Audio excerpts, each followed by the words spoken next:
how to color your denim jeans. So we've completed our front and our back, and we've done it in black and white, and now we're ready to add color. Now denim is a very hard thing to render in Illustrator, so typically we use a clipping mask to do this. So you want a denim swatch for your sketch. So for your rendering, so we're going to make sure that we put in the right layer. So check your layers, make sure they're all locked, and then you unlock the shape layer because that's where you do your clipping mask. Make sure you don't copy and paste from the web, that you actually save the file. And I included a swatch for you, so I'm going to use that swatch. So I'm going to go under File, Place. I happen to have it on my desktop. There's my denim. I'm going to select Place. I'm going to place it onto my artboard. Now this is very important to know. Notice that it's actually taller than the length of my jeans, and you want to make sure you have that. If you have a small little square swatch and you scale it up, it's going to pixelate and it's going to look terrible. So you need to make sure you use a denim swatch that's actually tall enough to take the whole shape of your jeans. So I'm going to have my swatch, I'm going to move it over my jeans. Now if you notice, when I zoom in, I can't see the shape of my jeans. Where did it go? Well, since I just placed this on here, then Illustrator will automatically place it to the front. So I need to right click, select my denim swatch, right click, arrange, send to back. Now I see my shape, no problem. Next I'm going to go ahead and select my shape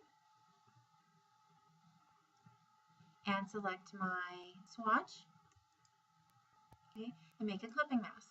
Make clipping mask, and there you go. Again, when you do clipping mask, the stroke is removed, so I'm going to go ahead and select stroke and add my black stroke, and there it is. Now if you notice, there's something wrong with this picture. I have wide belt loops, and that's not the way it's supposed to be. So I'm going to go ahead and fix that. Now the belt loops are in the detail layer, so I'm going to lock my shapes and go to my detail. Now my belt loops I had actually used from the symbol library. Okay, so right now it's not a vector, it's a symbol, it's like a stamp. So whether you drafted, if you just drafted and grouped the elements together, then you just have to ungroup and do a clipping mask on the rectangle. But if you indeed use a symbol, there's a couple things you need to do. One is you have to select your belt loop and right click, break link to symbol, and then right click, ungroup.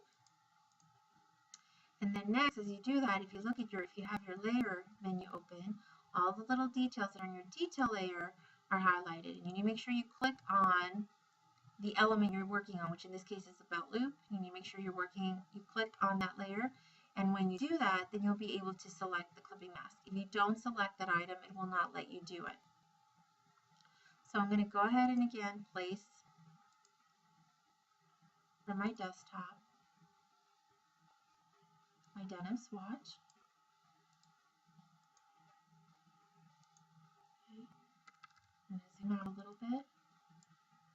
And zoom in here. And I'm just going to move that over. Again, right click, arrange, send to back. And I am going to remove the white fill because when you do a clipping mask, you can't have a white fill. And you don't want to select stitches here, here, here. You just want to select the rectangle. That's very important. And the actual artwork. Okay? And right click, make clipping mask. And there it is. All you have to do is go back to your stroke and add the black stroke. I'm going to go ahead and make it thinner because it is kind of bulky at one point.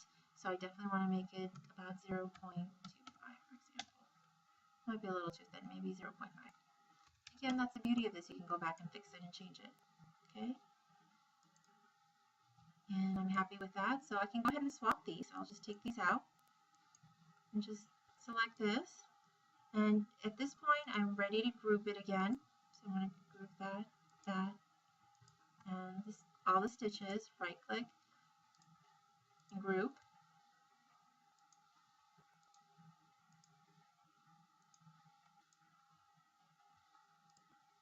Or at least make sure that everything's selected when you make a copy. Okay, so I have mine. And then press Alt and make a copy.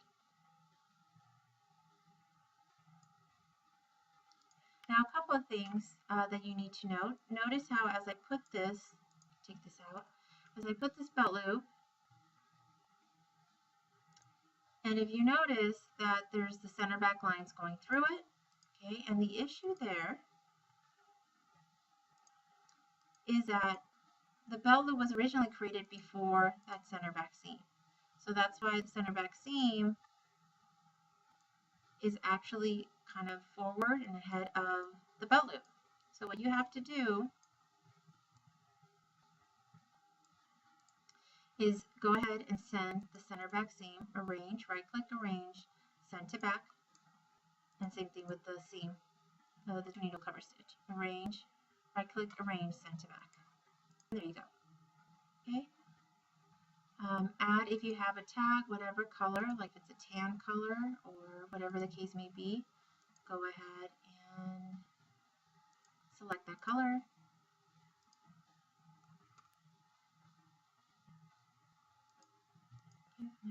Say yellow, if that's the case. Okay. Your rivets will have a metal gradient, so zoom in because they are tiny. And again, if it's a symbol, you're going to have to again right click, break link to symbol, and ungroup. And you can take out the fill for the inside circle, or you can add the gradient to that. And mainly you're going to add the gradient to your outside circle. So you're going to go under swatches, open up swatch library, go to gradients, and then go to metals. And if it's blue denim, the most common is copper. Okay, so you give it a copper. Look at that. That looks beautiful. Or you can do, since this is gray, a lot of times you'll see like silver, like steel. Okay, and that's beautiful. You're not going to do any better than that for your rivet. So you want to use the metal. It's a great way to color that. And you would just go ahead and group that. And if you have decided to add the gradient to the middle circle, it's not a problem. You just go ahead and add that gradient and it just looks like that. Either way, it's fine. And once you're happy with that, you're just going to select, press shift, select, and then you're just going to go ahead and make copies and just move them on over if indeed you have rivets on your back pocket, for example. Okay. So I'm done with that. If you have contrast stitching, you just change the color of your stitching. Now, when it's zigzag, it's not a problem. Let's say I had orange stitching, it's not a problem at all. Again, I'm going to open my default library, and I can give it that orange. Oh, I'm sorry, not the fill. There we go. And no fill. But what if I have a 2 needle cover stitch? This is 2 needle cover stitch right here, right? And go ahead and say I want to change the color. It won't actually change it because I have to designate that change. Okay, now when I designate the change, it'll change the color. But right now, I'm saying, please change the stroke color, and it's not, right? We drafted it as black and turned it into a brush, and there it is, black. So how do I change that? Or am I stuck? Do I have to redraft? Absolutely not. What you're going to do is you're going to open up your brush library, go to the 2 needle cover stitch, in which case it's this one for me, and you're going to go to the right hand side, go to the bottom where it says colorization. And you notice the method right now is none, but you can click on hue shift. When you click on that, that means I'm saying, yes, I can change the color when I designate it. So I'm going to click OK. And then it says, and then you want to click on apply to strokes. So if I apply to strokes, since right now it's highlighted, it will take whatever color I put on the stroke. There you go. And anything that I click on, and I change the stroke color, it will take that color.